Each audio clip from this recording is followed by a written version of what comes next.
اگر ان کا مولا محمد ہوتا تو علی ان کا مولا ہوتا. ان کا مولا علی تھا ہی نہیں، اس لیے انہوں نے اپنا مولا کسی اور کو چنا. جس کو محمد رسول اللہ نے تمہارے لیے مولا چنا تھا اس کو تو نہیں چنا.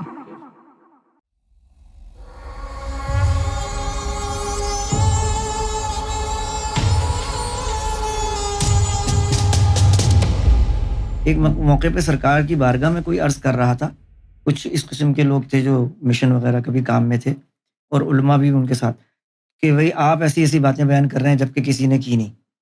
تو سرکار نے یہی بات کہی کہ اس علم کی اجازت نہیں تھی.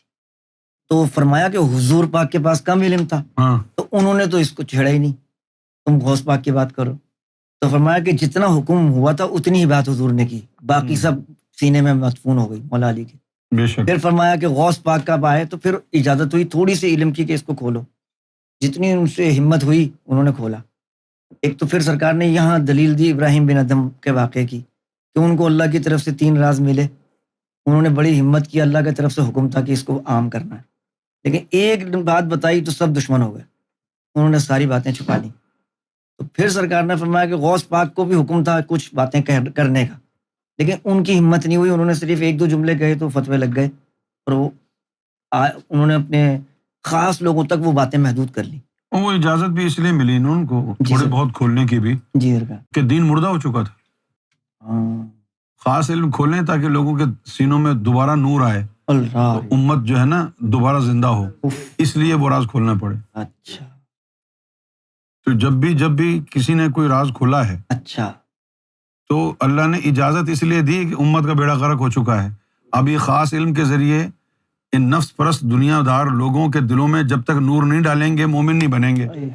اگر وہ اجازت تھوڑا علم کھولنے کی نہ دیتا تو سب ادھر ادھر ہی گھومتے رہتے، شیعہ سنی وہابی دیوبندی، کوئی مومن نہیں بنتا. بے شک مالک. اب جب کوئی مومن ہی نہیں بن رہا ہے تو جن روحوں نے اوپر ہی کلمہ پڑھ لیا تھا جی تو اب ان کا کیا بنے گا؟ اس لیے راز کھولنے پڑے. جی، اور اب سرکار نے تو کھول دیے سارے راز. یہی فرمایا بھی سرکار نے لفظ نا کہ پھر غوث پاک کے بعد سلطان باہو بھی آئے تھے، لیکن ان کو بھی اجازت نہیں تھی. نہیں، تو انہوں نے اپنے شاعری کے اندر ہلکے پھلکے اشارے بیان کر کے اپنے تسکین کے لیے کر لیا، لیکن کسی کو علم پھیلانے کی اجازت ہی نہیں تھی. ڈیوٹی والے نہیں تھے نا، ڈیوٹی والے بھی نہیں تھے. ڈیوٹی والے نہیں تھے. اچھا، میری سمجھ میں یہ نہیں آتا کہ ایک سلطان الفقراء آیا ہے، اس کو بٹھا دو ڈیوٹی پہ، پتہ نہیں کیوں. جی، صرف ایک سلطان گزرا ہے غوث پاک جو ڈیوٹی والے تھے، بس ان کی بھی ڈیوٹی شریعت پہ لگا. سلطان الفقراء. بھائی آپ یہ دیکھیں نا قرآن مجید کے حوالے سے کہ مولا علی کے بارے میں جو اللہ نے حضور کو حکم دیا کہ مولا علی کی ولایت کا راز کھولیں، حضور جو ہے وہ انتظار ہی کر رہے تھے کہ کب صحیح موقع آئے اور کھولیں. تو پھر اللہ نے وہ آیت نازل کر دی کہ بھائی اے رسول صلی اللہ علیہ وسلم بلغ ما انزل الیک من ربک، کہ جو آپ کے رب نے آپ پر اتارا ہے اس کی تبلیغ کرو، بتاؤ لوگوں کو، ہے نا. اب اگر آپ کہتے ہیں کہ یہ اسلام کی بات ہے یا تعلیمات قرآن کی بات ہے تو آگے لکھا ہوا ہے کہ وَإِن لَمْ تَفْعَلْ فَمَا بَلَّغَتْ رِسَالَتَهُ، اگر آپ نے یہ بات لوگوں کو نہ بتائی تو رسالت کا حق ادا نہیں کیا. اور پھر اللہ کہہ رہا ہے کہ اللہ تعالیٰ بھائی انسانوں سے آپ کو بچائے گا. اس بات میں ہے کہ ایسا معاملہ ہوگا کہ کچھ لوگ ہوں گے کہ جن کی وجہ سے حضور صلی اللہ علیہ وسلم نے ہچکچاہٹ اختیار کیے رکھی.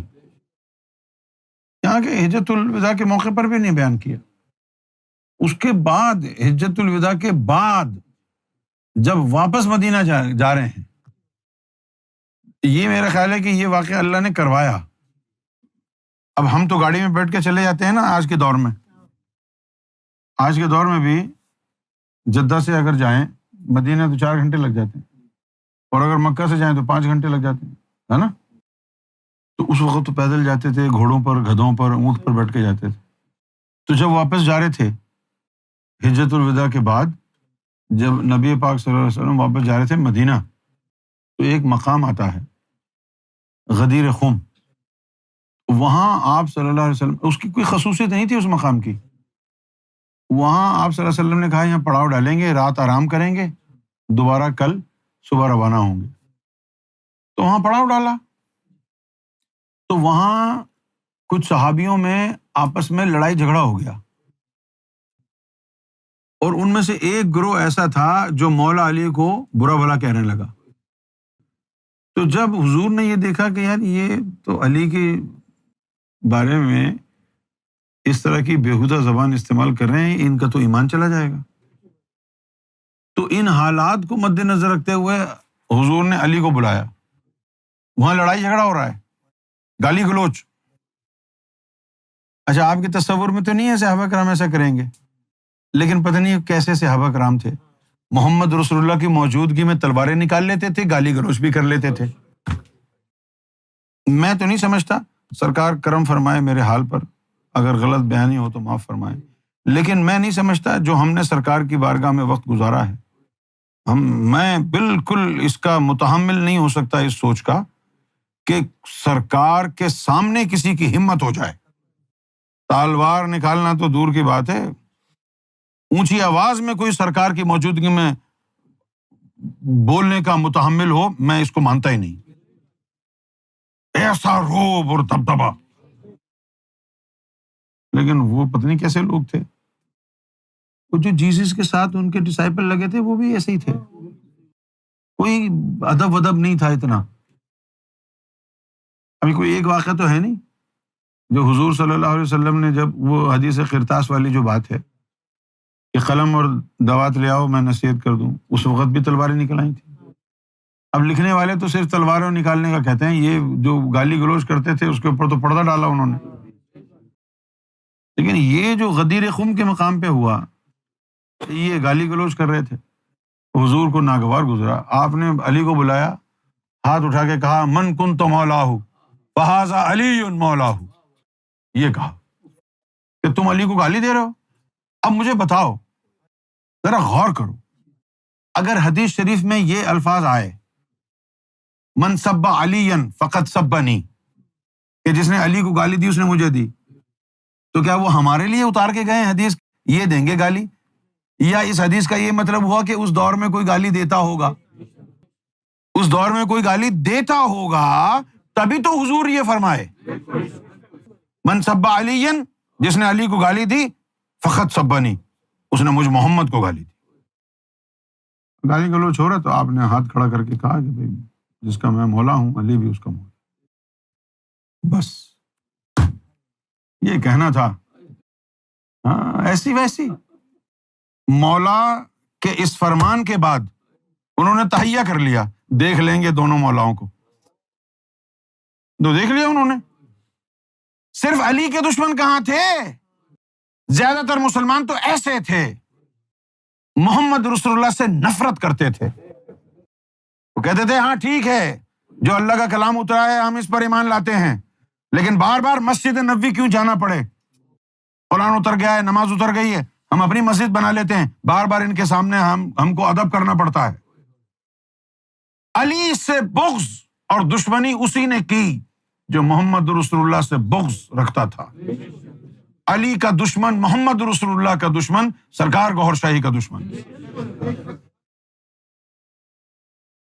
بھئی آپ اس بات کو مانتے ہیں نا کہ جو حضور صلی اللہ علیہ وسلم نے فرمائی کہ جس نے علی کو گالی دی اس نے مجھے گالی دی، اس سے کیا مراد ہے کہ مستقبل میں لوگ دیں گے گالی، یا اس سے یہ مراد ہے کہ اس دور میں گالی دیتے تھے تبھی تو یہ بات کہی؟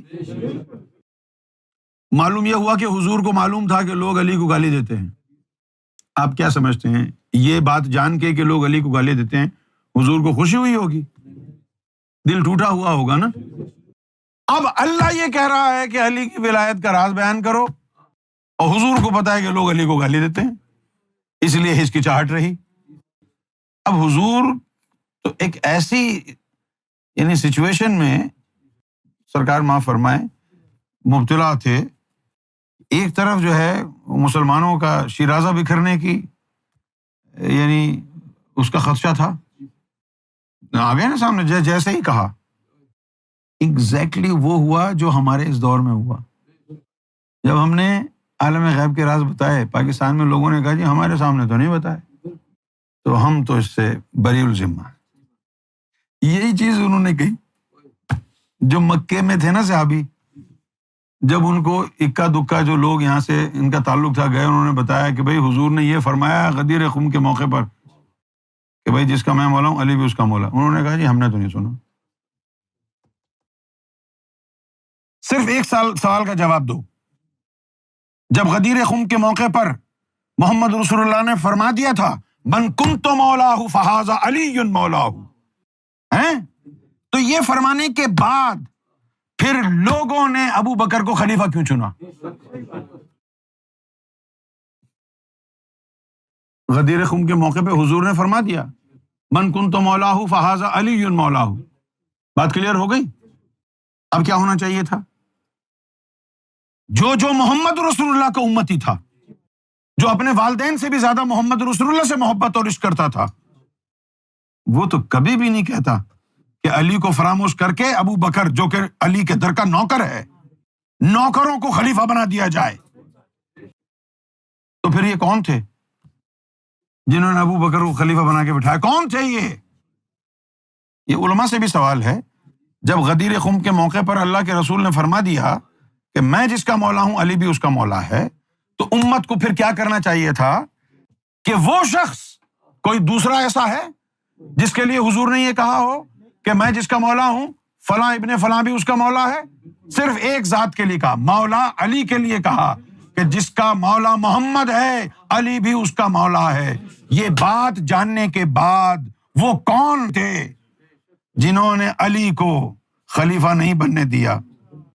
سارے وہ جنہوں نے ابو بکر کو خلیفہ بنایا وہ تھے جو محمد رسول اللہ کے امتی نہیں تھے، ورنہ حضور کی بات مانتے۔ بولیے، کہہ دیا تھا نا جس کا میں مولا ہوں علی اس کا مولا ہے۔ اب سارے حضور کے عاشق تھے صحابہ، تو پھر انہوں نے یہ کیا کیا؟ جو مولا ہے اس کو بھلا دیا۔ اب آپ یہ نہ سوچے کہ میں شیعہ ہو گیا ہوں، شیعہ نہیں ہوں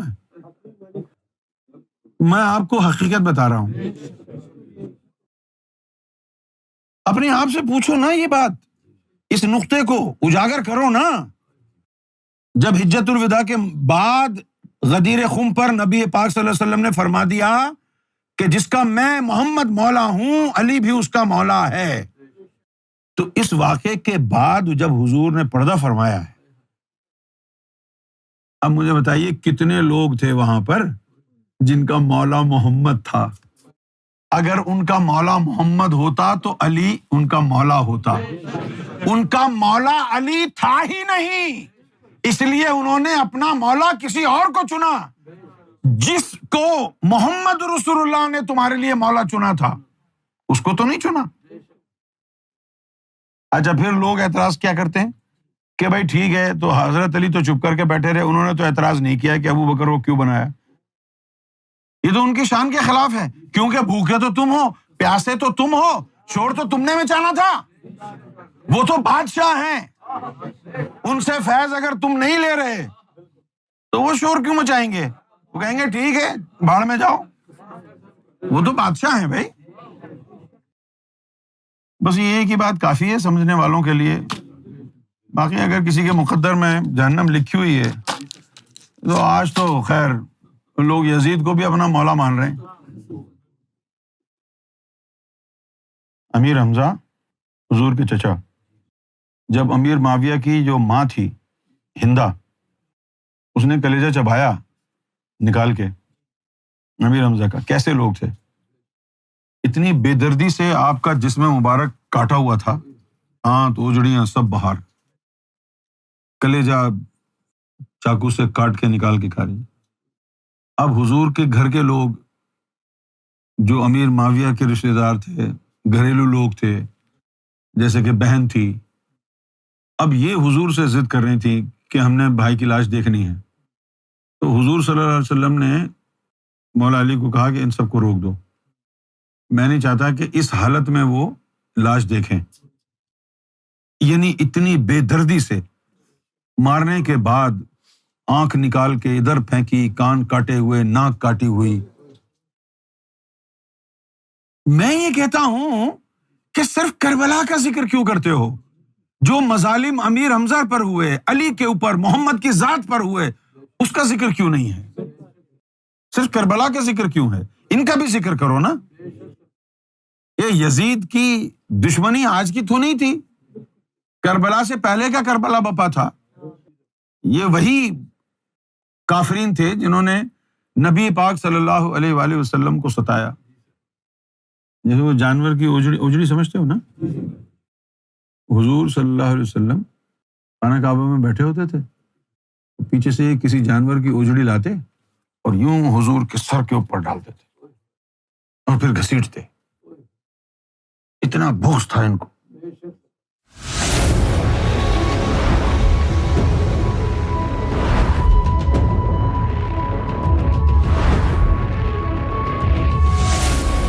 Amra TV, the place to connect with God.